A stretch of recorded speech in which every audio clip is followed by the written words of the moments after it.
How you doing? So here we are at the second half of chapter 21, where we're going to talk about pH and how we maintain pH in our body and why that's critically important. Again, this all states back to homeostasis, which is the name of the game of staying alive. And I don't know about you, but I kind of enjoy being alive, despite having to pay bills and other nuisances like taxes. Anyway, so acids and bases.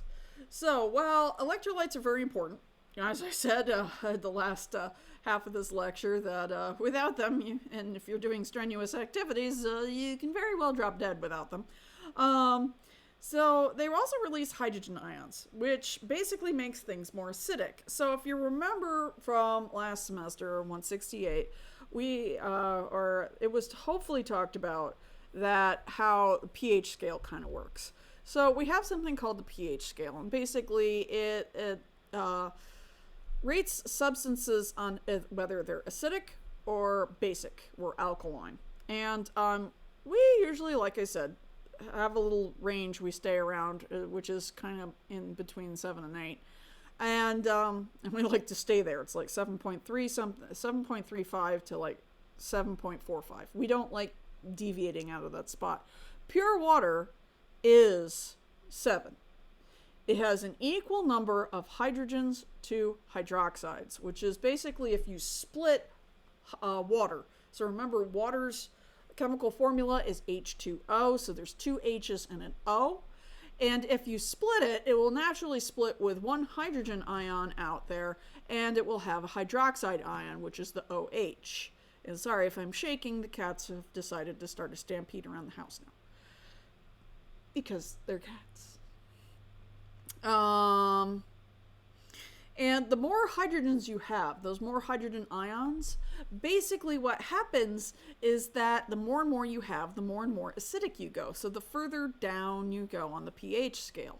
And between, like, for instance, 6 here and 5, you have 10 times as many hydrogen ions. So it's always down by a power of 10. So you have 10 times, 20 times, 30 times, 40 times, 50 times. So again, as many, actually it's more than that, I would think. Yeah, the Bozeman, the guy that does, Mr. Anderson, the guy that does the Bozeman science ones, he does a really good job explaining this, and I believe I've linked that video, so hopefully I'm making some sense here. But it usually goes down by a power of 10 or a factor of 10. And I was probably messing up my math because I don't teach math for a reason.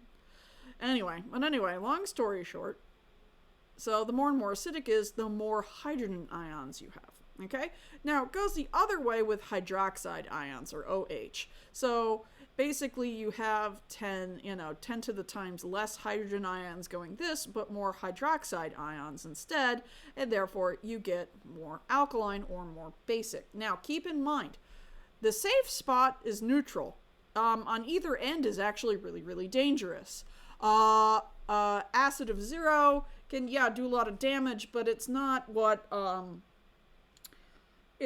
Hollywood likes to show. Like if you're a fan of the Aliens franchise with the xenomorphs, because I like the xenomorph queen. I think she's cool. But anyway, am I the only one that likes to go, yay, aliens? But unless it's Sigourney Weaver, and then it's yay, Sigourney Weaver. But anyway, so long story short, with cheese, can be dangerous and can give you chemical burns on your skin, but so can this. Strong lye is actually extremely dangerous, and I have a very crazy story that happened to me. Well, not to me, but it happened to some people that I used to know in high school. Lye is actually the main ingredient to Drano. It's also one of the things you use to make lye soap, and I actually do that myself. So lye usually come when it's transported as in a powdery form. And what you do is you take it and you dissolve it in the water. It heats up, and you usually put it into a glass container. And when you're making soap, it actually matters how cold the lye gets. So after you dissolve it in water and it becomes liquid lye, and you keep it in the glass, because if it was in plastic, it would actually eat itself. It takes a bit, but it would eat its way out of the plastic pretty quickly. Not like instantaneously, but give it a couple days. So that's why you contain it in a liquid form in glass. And then you stick it in the fridge and you let it cool off. After you mix it, it heats up big time when it dissolves into water, but then it cools off, and then you want it as cold as possible, because the cooler that lye is, the better quality soap you will make when you combine it with fats and oils, which is the other half of the equation when you're making soap. It goes through something called saponification, which basically is where there's a double replacement reaction, and the sodium, it splits up, and both halves rearrange, and you get soap and glycerin. And then you have really good soap. I used to do it all the time in my physical science class, because we'd make soap to show them how a double replacement reaction usually always has a precipitation going on, so they could see it actually precipitate the lye and the melted down fats. I usually used Crisco and olive oil and some coconut oil, because it gave it bubbles, and very fine, nice bubbles, and it was really good for your skin. And then they got to bring their own chunk of soap home. So, and then many soap jokes were made. So, long story short with cheese, what I'm getting at is this. Once upon a time, there was a party. And it was a party of high schoolers. Mom and dad were away, and the cats will play. Like mine right now. One of them's talking to another one. Anyway, so what happened was they all got drunk. And then they ran out of alcohol. And usually at parties, when you run out of food or alcohol, what do? You go looking for more food and alcohol. So they started going through the house. And one of them said, oh, wait, I remember downstairs.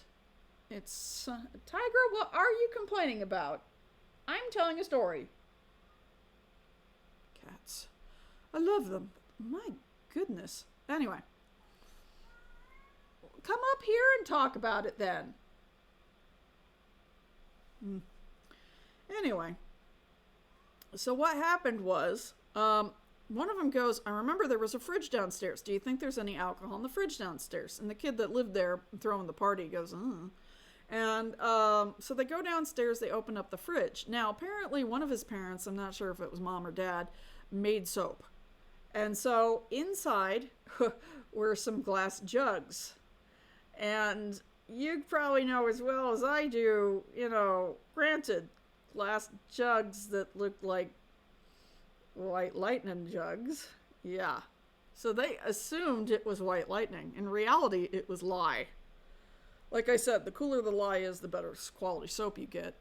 So they pulled it out. They pulled one of the jugs, took the top off, and the first kid knocked back a whole mouthful and started screaming and spitting up blood. The other two, one had taken a sip, another had taken a sip. Thankfully, they didn't take much, because the first one was already, blood gushing, all sorts of stuff. Fun. Not at all. So anyway, yeah, it wasn't good. It was not good. So yeah, the kid, I think, lost his tongue and basically has to eat through a tube now. And the other two, they lost the lining of their esophagus and whatnot. They did some major chemical burns. I think they mostly bounced back from it, but they've lost some taste abilities and whatnot. So yeah, it just goes to show, please, always check before you swig. Waft. Because trust me, you'll know it's lye, because your nose hairs will curl up, kind of like ammonia, and fall out. So anyway, yeah, don't drink that. Don't, bad. So anyway. So, because these hydrogen ions are products of breaking down electrolytes. So when we break down electrolytes, we get hydrogen ions and whatnot. And we have to regulate the acidic and basic levels of our fluids. Or else we go acidic or really, really basic, and then we die. So this is what's called the acid-base balance. So where do they come from? So a lot of these things come from all sorts of different spots. So for instance, the aerobic respiration of glucose. So that gives us carbonic acid. So carbon dioxide, remember we make that as a byproduct of making ATP in our mitochondria, plus water comes together to make carbonic acid.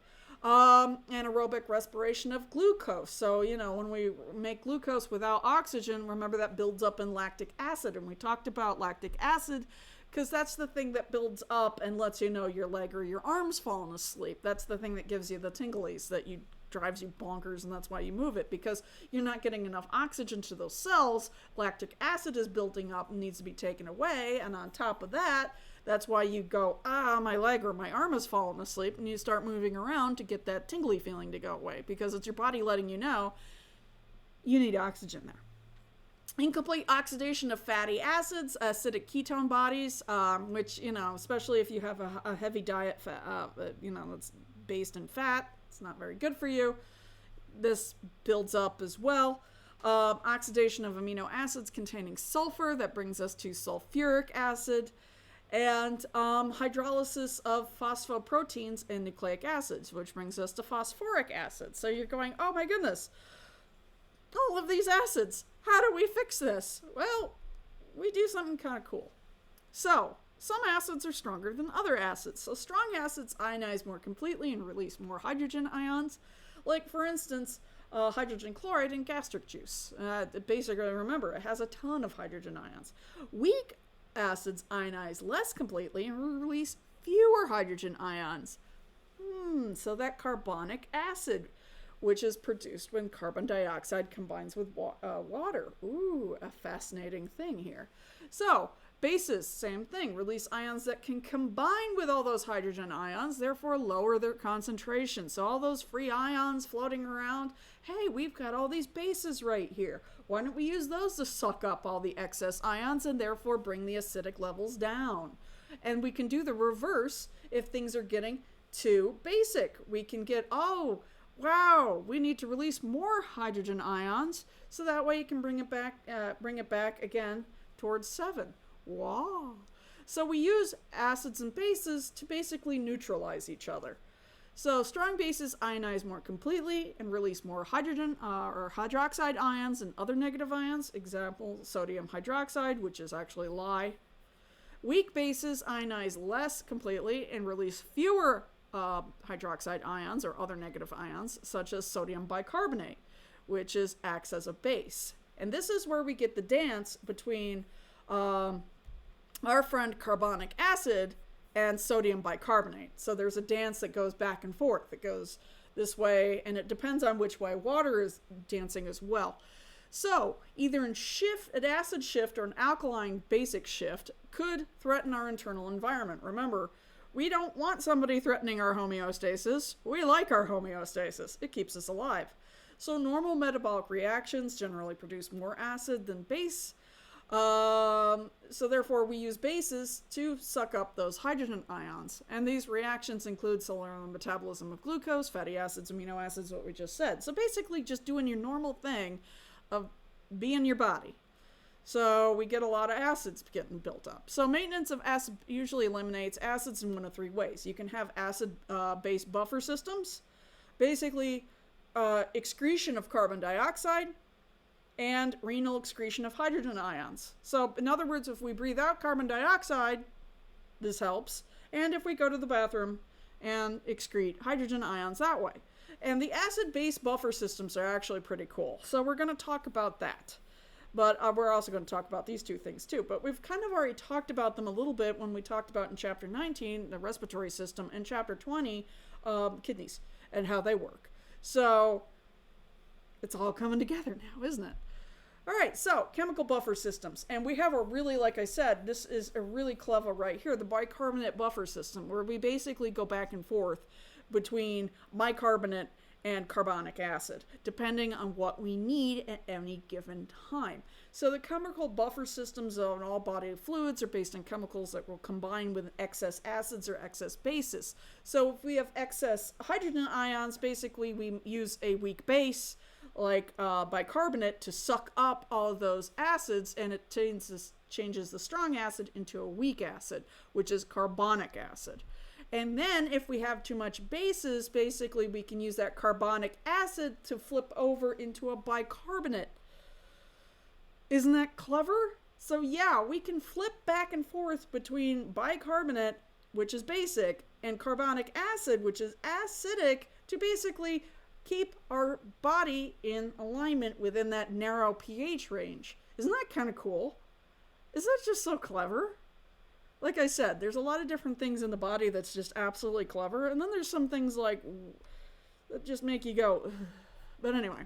So buffers, so substances that stabilize the pH of the surface. Usually what we do is we use weak bases or weak acids to turn strong acids and strong bases into weak acids and weak bases. Because if it's strong, it's going to do more damage. If it's weak, it's not going to do that much damage. And we can put it into the bicarbonate buffer system, which is just the really nifty way of just bouncing back and forth between carbonic acid and bicarbonate. So if conditions are acidic, basically the reaction proceeds towards the right and turns into, so more hydrogen ions are taken up and we get carbonic acid. However, conditions are basic, we release more hydrogen ions and we go, oh my gosh, we need to release these, so we break the carbonic acid down and get bicarbonate instead, and then we get more hydrogen ions out to basically combat things going basic. Pretty crazy, isn't it? I think it's so clever.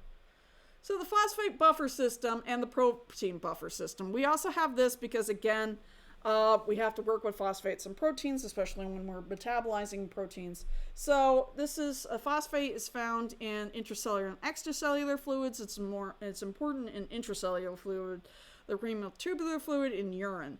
And basically we're dancing back and forth between two different guys, the monohydrogen phosphate ion, which is basically, this is a guy that turns a strong acid into a weak acid, so he's basic.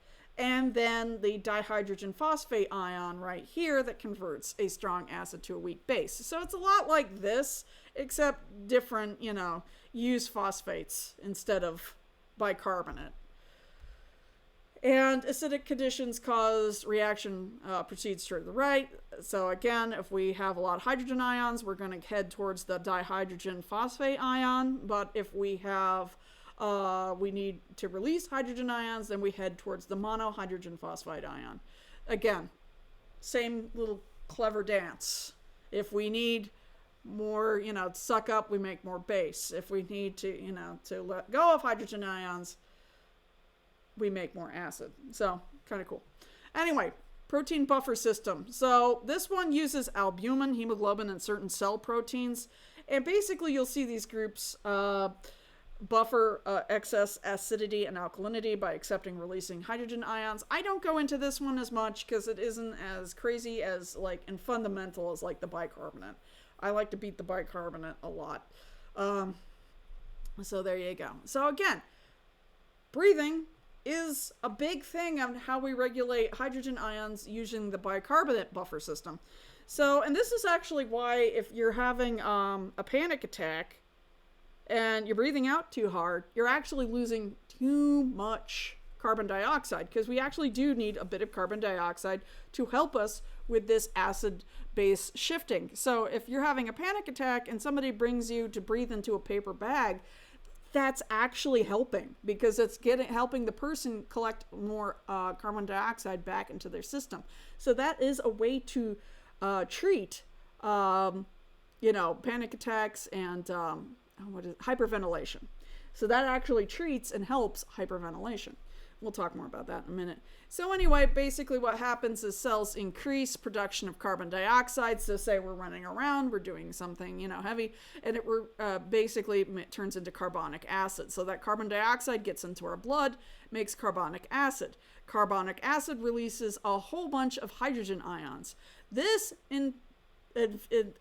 stimulates our respiratory center, and our respiratory center goes, well, we're building up too many hydrogen ions, we're getting acidic, time to breathe heavier. So the rate and depth of breathing increases, so that way you can get more carbon dioxide out, so that way you're not making as much bicarbonate, and therefore more carbon dioxide is excreted through the lungs and our blood acidity comes back down.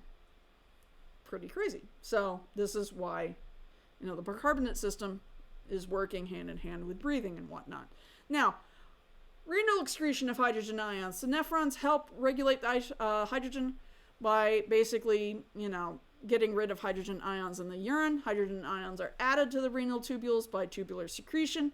Hydrogen ion secretion is linked for tubular reabsorption of bicarbonate ions.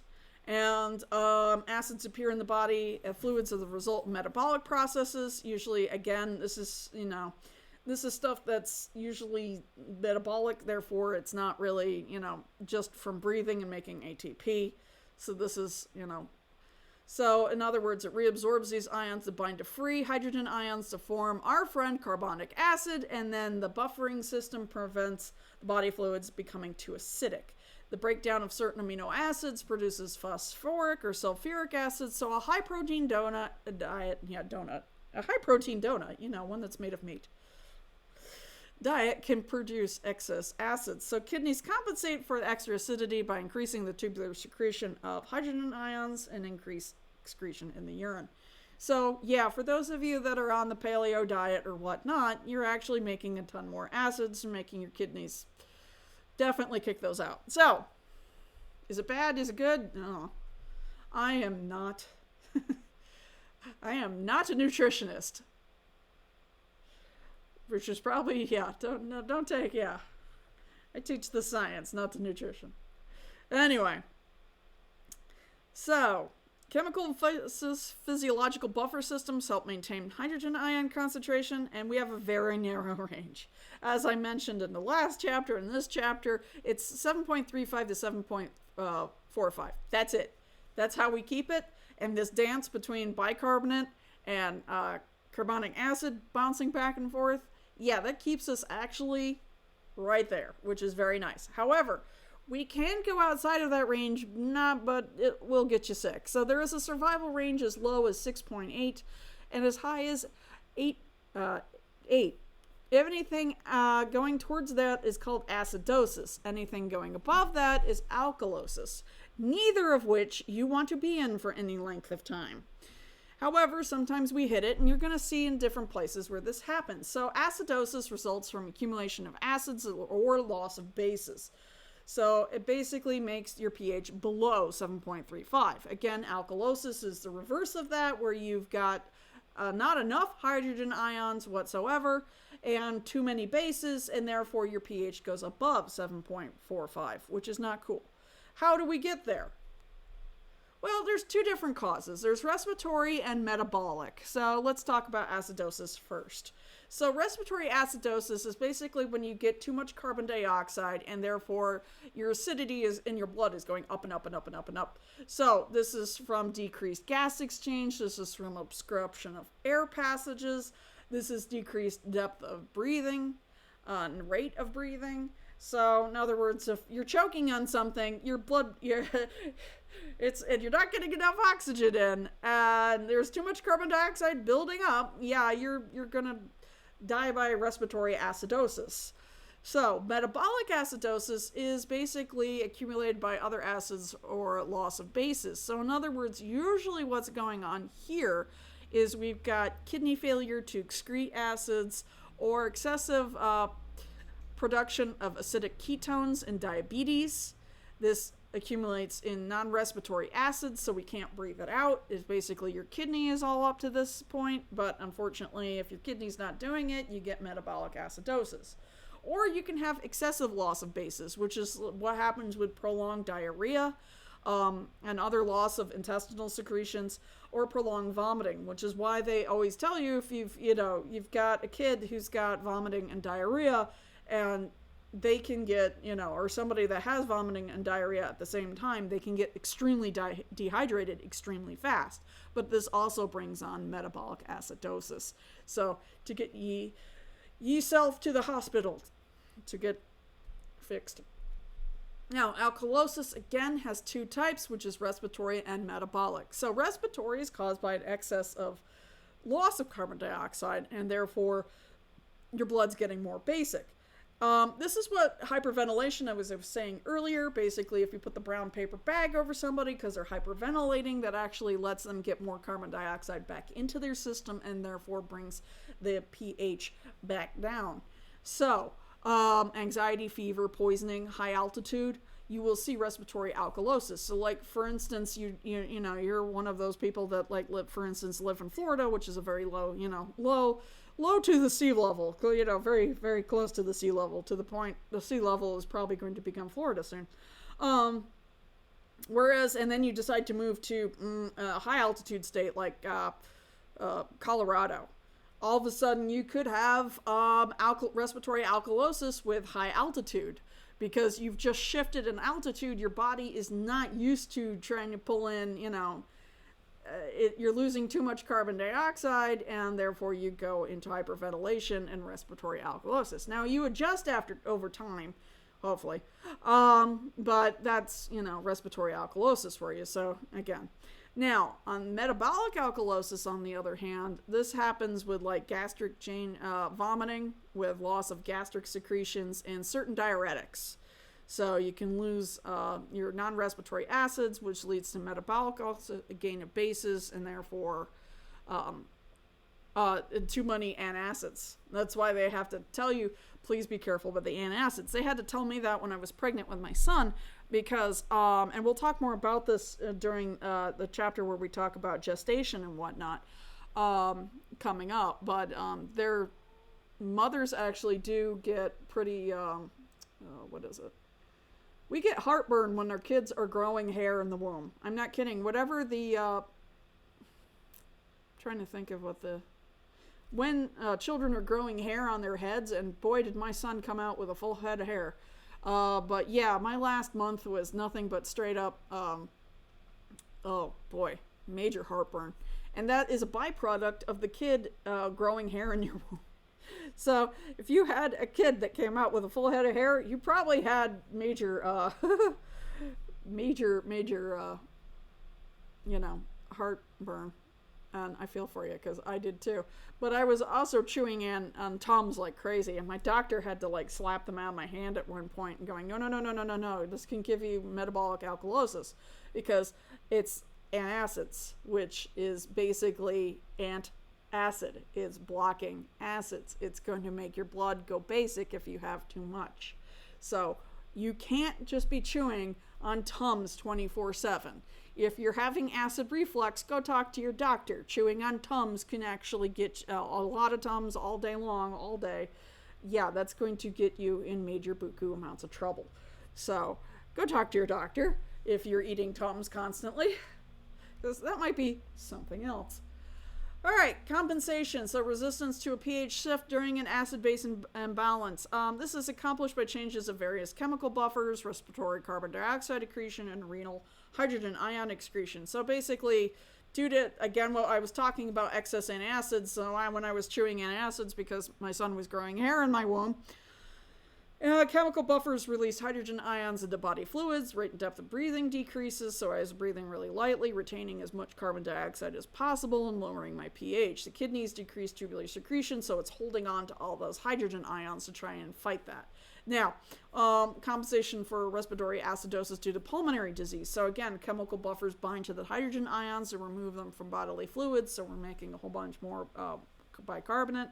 Respiratory system, unfortunately, can't help here, because this is usually stuff that if it's not carbon dioxide related, our lungs aren't going to compensate for that. However, increased hydrogen ion secretion in kidneys increased excretion in the urine. So basically, the kidneys are going overtime trying to kick out as much hydrogen ions as it can, because the lungs are doing this. I can't help, man. I'm sorry.